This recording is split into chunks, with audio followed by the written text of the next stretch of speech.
The following program was made possible by a grant from the PG&E Better Together Giving Program, the San Luis Obispo County Office of Education, Arts Collaborative, and the Monday Club. The 20th century was a time of immense transformation for women. They were discovering that they could have a powerful voice outside of marriage and family. With strength in numbers and newfound courage, women's clubs organized and would sweep the nation by the turn of the century. Their overriding mission was to be a catalyst for change, justice, and community life. Women in San Luis Obispo County were also caught up in the movement. They created a dynamic women's club that grew quickly, maybe too quickly, considering its demise. Yet the end of one club would see the emergence of another club that would endure, the Monday Club. A common goal for women's groups across the nation was to have a civic hub for their activities, a clubhouse. A champion for creating buildings that would support the women's movement was the trailblazing architect Julia Morgan.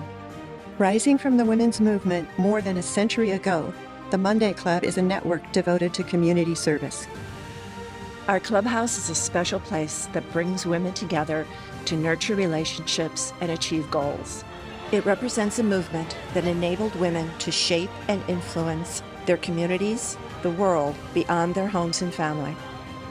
Our clubhouse was designed by a brilliant woman who, despite facing overwhelming obstacles, would not give up on her dream.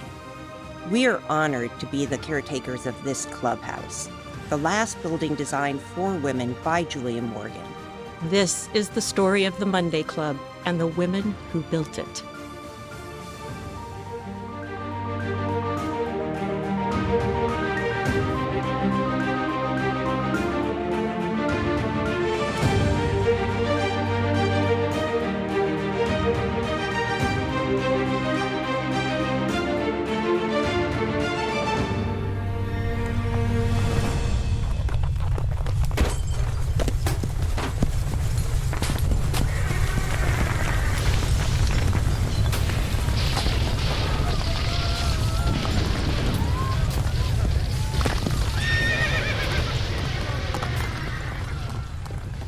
Early in the morning on April 18, 1906, San Francisco was jolted awake by violent shaking.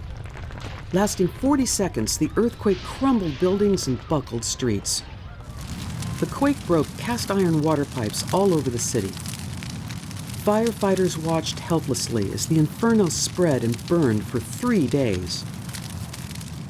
Thousands of people died and about 28,000 buildings were left in ruins. Thick, billowing smoke darkened the sun as Julia Morgan made her way to her office through the rubble. It had taken years of setbacks and hardships for Julia to arrive at this moment. As a young woman, Julia refused to accept marriage as her only future path. She graduated from UC Berkeley's College of Engineering with honors. Then she did something even more shocking for a young woman. She set her sights on the most prestigious school in the world to study architecture, the École des Beaux-Arts in Paris. Her time in Paris was exhilarating as well as devastating. After hundreds of years of barring women from studying at the École, the doors were now open to female students. However, the faculty made it very clear that women were not wanted. Julia found out that the faculty had purposely given her a failing low score to prevent her from passing the entrance exam. Their reason? They did not want to encourage young girls to apply to the school. They believed that they had to protect the art of architecture from the inferior effect of women in their profession. The deception did the opposite. Julia was determined to gain entry. After 4 attempts at the exams, she was the first woman to gain entrance to the École des Beaux-Arts architecture program. She ranked 13th out of 392 applicants. On average, it took a man 6 years to complete the program, if he did at all, and many did not. Julia would complete the program in 3 years. During her time at Beaux-Arts, Julia gained extensive architectural knowledge and became a very skilled pen and ink artist. These theater and staircase drawings were Julia's final student works. Julia Morgan was the first woman to graduate from the world-renowned architecture program at the École des Beaux-Arts.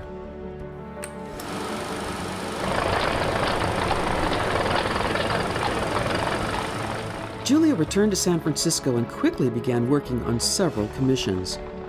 In 1904, she achieved another first. Julia passed the State Board's examination and became the first licensed female architect in California. With that accomplishment, she opened her own firm simply called Julia Morgan Architect. As she gazed upon the ash and rubble of her beloved city of San Francisco, Julia must have felt crushed. And yet the terrible earthquake would present career-changing opportunities. A few years earlier, Julia designed El Capanel, a 70-foot-tall, 5-story bell tower at Mills College. She used reinforced concrete, a modern technique she had studied while at Beaux-Arts in Paris.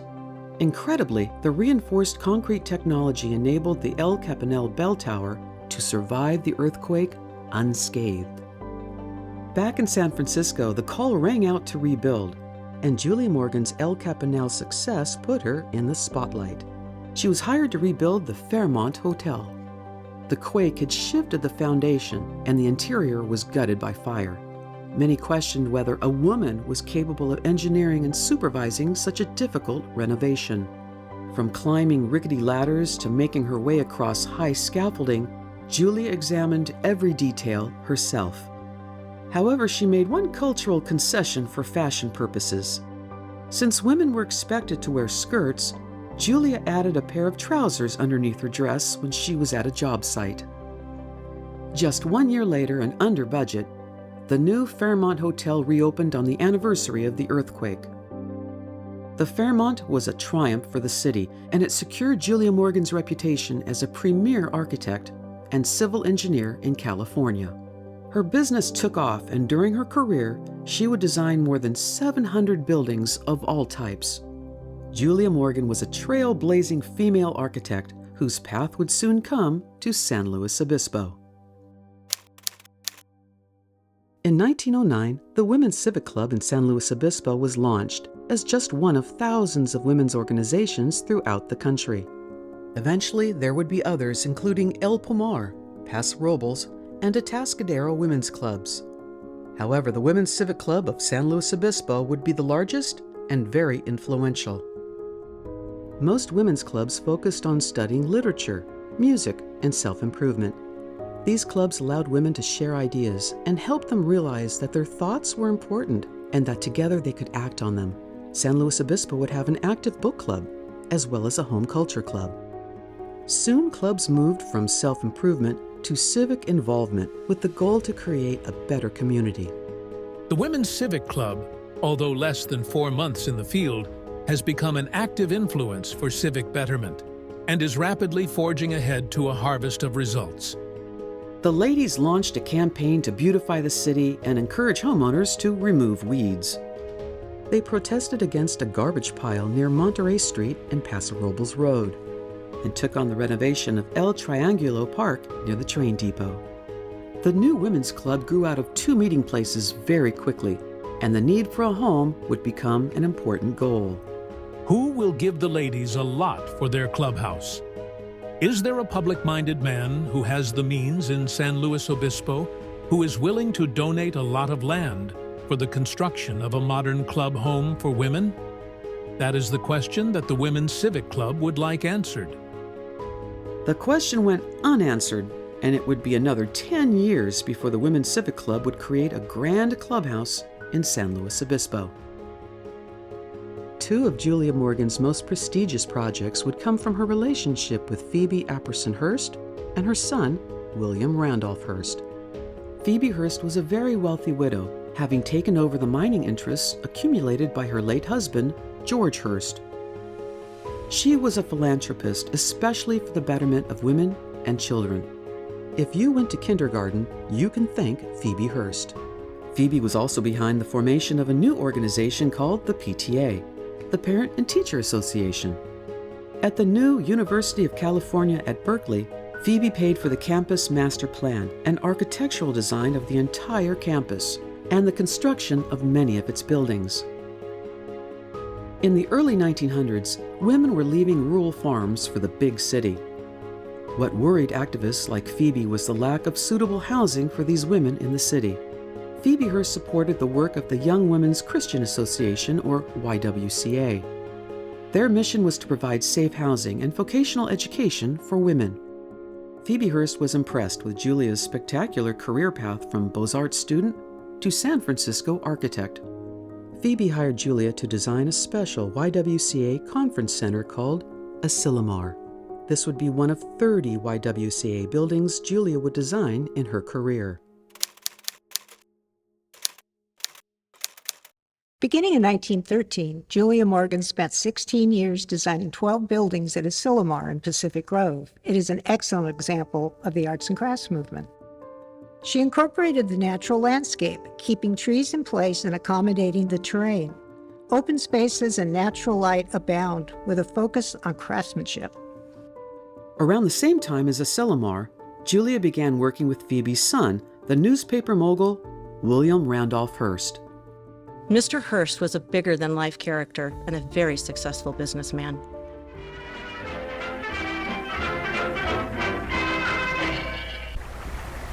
It gets just as hot in Alaska as it does most any other place this time of the year, but nobody worries about it, least of all the girls. At the peak of his fortune, he owned 28 newspapers, 18 magazines, several radio stations, a movie studio, and many elaborate properties. Mr. Hearst asked Julia Morgan to build him a little something in the hills of San Simeon. He was tired of camping in tents. He estimated the job would take about 6 months. Miss Morgan and Mr. Hearst would collaborate on the estate for 28 years. The Women's Civic Club of San Luis Obispo continued to grow. At the time, it was considered the oldest and largest women's organization in the county. Queenie Warden, wife of H.M. Warden, an early entrepreneur in San Luis Obispo, became president of the club in 1914. Queenie was a formidable presence in the city. In 1896, she joined the Political Equality Club and was most likely in attendance when Susan B. Anthony came to San Luis Obispo to rally women around the right to vote.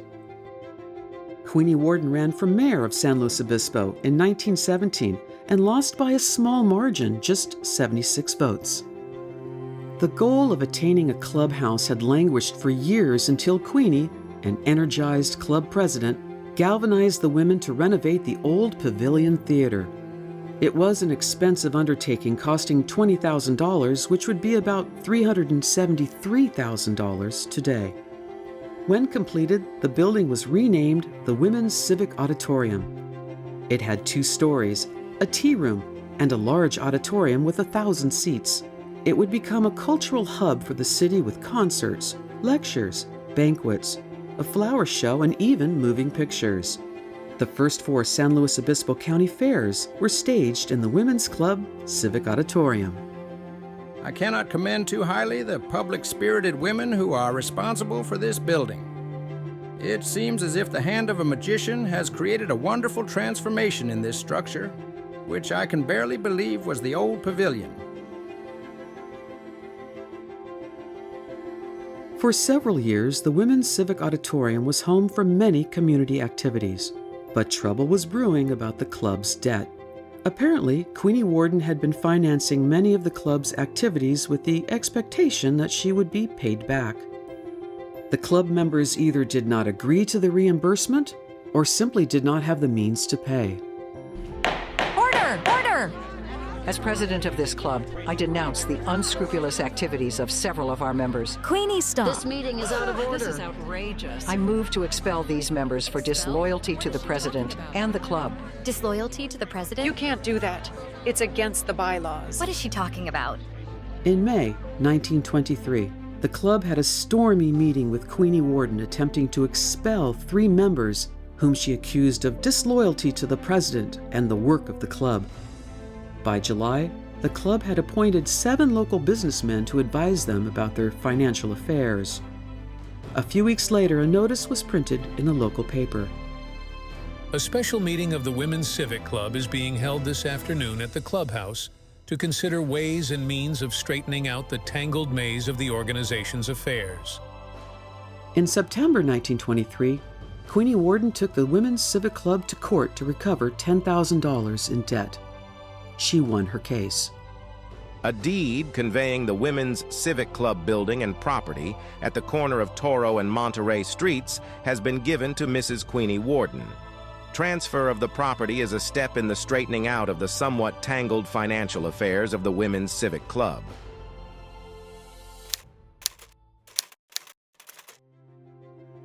Julia Morgan's work at La Cuesta Encantada, now commonly known as Hearst Castle, was well underway.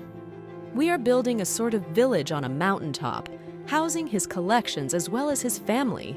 Mr. Hearst was a ravenous collector, and his tastes were eclectic. He had gems from ancient Egypt, Greece, and Rome. He bought antique ceilings, tapestries, furniture, and church pews. 4 Egyptian sculptures from about 1500 BC comprise an exterior fountain designed by Julia Morgan. As a student at Beaux-Arts, Julia studied the ancient classics and then translated these inspirations into original designs for a modern century. Julia's Beaux-Arts training served her well at Hearst Castle. The facades and rooms often featured art objects and details from different regions and centuries. It was Julia's job to bring all of these elements together in harmony as if they had always been meant to play together. Mr. Hearst was not an easy client. He would often make changes that were costly and create headaches for Julia Morgan. Yet he had tremendous respect for her skills, and he would often acquiesce when she objected to a change. He was the chief, though, and she did her best to interpret his wants and give him the grand estate he desired. Miss Morgan and William Randolph Hearst would collaborate on the Hilltop Mansion for 28 years. After winning the court case against the Women's Civic Club, the deed to the beloved auditorium was handed over to Queenie Warden, satisfying the debt owed. Having endured several years of infighting and a budgetary showdown, the ability to be a club was no more. The Women's Civic Club dissolved, ending a 15-year career in San Luis Obispo. Whether the club will reorganize is still problematic, but leaders say that no move to that end will be taken for some months. With the end of the Women's Civic Club and its corporation, the question was, what now? Many of the details are lost to time, but during the summer of 1924, there were discussions between the members of the book club and the Home Culture Club about the future of women organizing in San Luis Obispo. Grace Barnberg was the secretary and treasurer of the book club. She was well known for her work with the Red Cross and leadership to support the war effort. She organized dental clinics for children and was a strong voice for a health center in the city. At the height of its influence, the Women's Civic Club was a successful organization in the city and county. Any woman who wanted to be involved in the betterment of the community would most likely be a member of the club. It's probable that Grace was a member of the former Women's Club and motivated to find a way to reorganize a women's network in the city. But she had to find a way to overcome the previous club's disastrous legacy. Many women had purchased lifetime memberships for $36, which would be about $600 today. These lifetime memberships were now worthless. They had raised money for years to build a civic auditorium, only to lose it in a court case. It seemed that the women wanted to start anew and have a clean cut from the past. Grace reached out to the Federation of Women's Clubs for advice and heard back from its president. I think any women's club that is organized there should avoid the name civic, since it has had an unfortunate connection in that community. I would advocate, of course, the participation of any women's club in civic work, but I would suggest calling it, say, the Friday Afternoon Club. After 2 preliminary meetings, 24 members of the book club and the Home Culture Club met at the home of Mrs. H.P. Kirtland. Ladies, the time has come to make a decision. Are we going to have a women's club in our great city? The women decided to give it another try and organize a new club. After several more meetings, the ladies drafted a constitution and agreed on a name, the Monday Club. One of the first major campaigns for the new Monday Club was to erect electric light arches with the words San Luis Obispo over the entrances to town. This photo features a water tank being pulled down the street, and right above is one of the signs donated by the Monday Club. The club's beautification efforts took to seed in 1928. The Monday Club's nasturtium seeds are sprouting. The Golden City, San Luis Obispo, will be golden in reality in a few more weeks when these acres of nasturtiums burst into bloom. Growing the membership was important, and they found many ways to convince women to join. Did you know that each member is expected to bring in 2 new members this fall? Desirable members, mind you. I mean, women of brain and sense who stand for something in this town. There are lots of them, and we need them. The fact is, we need 500 members this year, and you need not laugh because we are out to get them. By 1928, the Monday Club had 350 members, and soon they would turn their efforts to creating a home for their organization. During the 20s, Hearst was busy entertaining his many media and Hollywood friends at the estate, even though it was still under construction. Julia traveled to San Simeon usually twice a month. The trip entailed an 8-hour train ride from San Francisco to San Luis Obispo and 2 hours in a taxi to San Simeon. Her office records indicate that she made this exhausting trip 568 times. Hearst Castle is grand and monumental and occupied much of Julia's time, but it was project number 503 in her inventory, and there would be an additional 200 buildings of all types before she retired. Many of her other projects were for women. Julia enjoyed overseeing the massive Hearst Castle project, but she also appreciated the details of much simpler designs and budgets.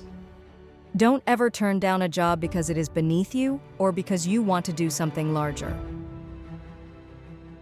In the early 1900s, there was a serious housing shortage for young women flocking to cities for work. YWCAs and other women's clubs provided safe lodging along with vocational training. Julia became a trusted architect for many of these organizations. Some of her best-known designs are the Berkeley Women's City Club, Oakland YWCA, the Chinatown YWCA in San Francisco, and another YWCA in Honolulu, Hawaii. Mrs. Cecil B. DeMille, wife of the legendary film director, was the head of the building committee for the Hollywood Studio Club, which would be home to thousands of young women flocking to the area in hopes of making it in motion pictures. For $15 a month, a young woman received 2 meals a day and could remain up to 3 years. Kim Novak, Rita Moreno, and Marilyn Monroe all lived for a while at the Hollywood Studio Club, designed by Julia Morgan.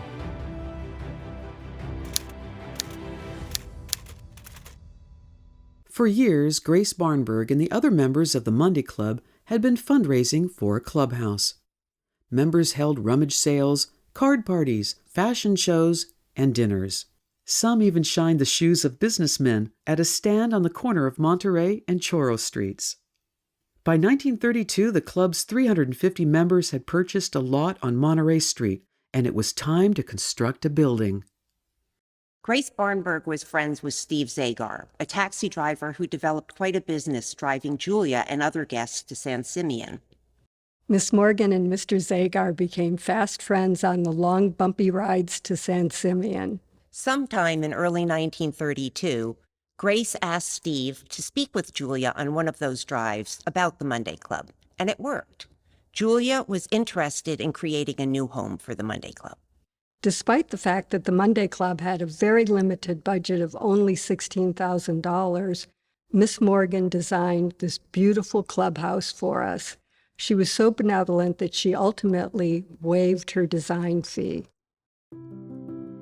These blueprints are dated August 1933, and by 1934, the build was completed. The Monday Club had a new home. This is the social hall of Asilomar, designed by Julia Morgan as a YWCA conference center. The acclaimed arts and crafts style estate is considered to be one of Julia Morgan's masterpieces. This is the main hall of the Monday Club. We can see that Julia has continued her brilliant style found at Asilomar into the design of the Monday Club.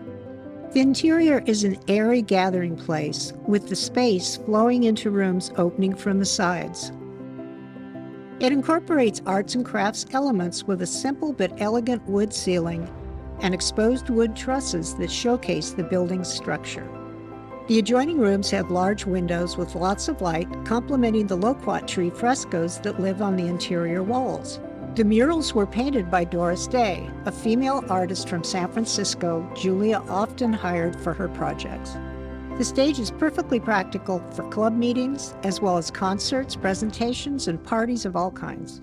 Julia considered a fireplace to be the soul of a building. For the Monday Club, she incorporated a fieldstone mantel and hearth. Outside, the building is a typical Julia Morgan fusion, California mission style and old world charm. The arched door is Mediterranean-inspired, and the red clay roof is in keeping with California's heritage. It is a design that is warm and welcoming, from the charming loquat trees to the beautiful herringbone patterned wood floor. In classic arts and crafts style, Julia designed a building that is in harmony with its environment. The architectural design reflects its proud position in our community, all the while being welcoming and hospitable. It would be the perfect home for Monday Club activities, and it would be the last women's building that Julia Morgan, architect, would design in her career. Today, a Monday Club meeting is just as energetic as it was 100 years ago. Necessary renovations and upgrades have been made over the last century, but much of the building is still original. The Chinese lanterns in the hall became too fragile and were replaced. One lantern remains, and the club plans to make reproductions to display. In 2018, the club began a $1.2 million capital campaign to restore the building and grounds. Many of the improvements are behind the walls, such as electrical and plumbing upgrades and a much-needed air conditioning system. Today, the Monday Club supports local causes benefiting women and children and those dedicated to enhancing the educational, civic, and the cultural life of the San Luis Obispo community. During her long career, Julia Morgan rarely gave interviews. She did not want to stand out as simply being a female architect. She wanted her work to stand on its own merits. However, reluctance to be in the spotlight also resulted in her tremendous contributions to be overlooked, even forgotten. In 1957, Life magazine had a 17-page spread detailing Hearst Castle, which was becoming a state park open to visitors. Nowhere in the article is Julia Morgan mentioned. It has only been the last few decades that researchers have brought to light her brilliant legacy of architectural design. 100 years ago, the concept of a building for the Monday Club was born. Today, we are honored to be the conservators of this wonderful clubhouse and its legacy to Julia Morgan and the founders of our club. In the early 1900s, the formation of women's clubs occurred all over the country. These clubs allowed women who had little political standing or voice at the time to gain greater influence in the betterment of their communities. In San Luis Obispo, the blossoming of a women's club had a rocky start, but 100 years later, the Monday Club is still actively engaged in the community. The Monday Club's a terrific way to meet interesting and dynamic women. We're an inclusive, civil-minded, and charitable organization. The club supports projects that improve the quality of life throughout San Luis Obispo County. The Monday Club welcomes new members who have the time and energy to support our mission. Today, the Monday Club building is listed on the National Register of Historic Places, and in 2014, Julia Morgan was honored with another first. She became the first female architect to earn the gold medal from the American Institute of Architects, the profession's highest honor. The Monday Club is proud to honor the legacy of Julia Morgan and to be the caretaker of the last women's building she designed and constructed.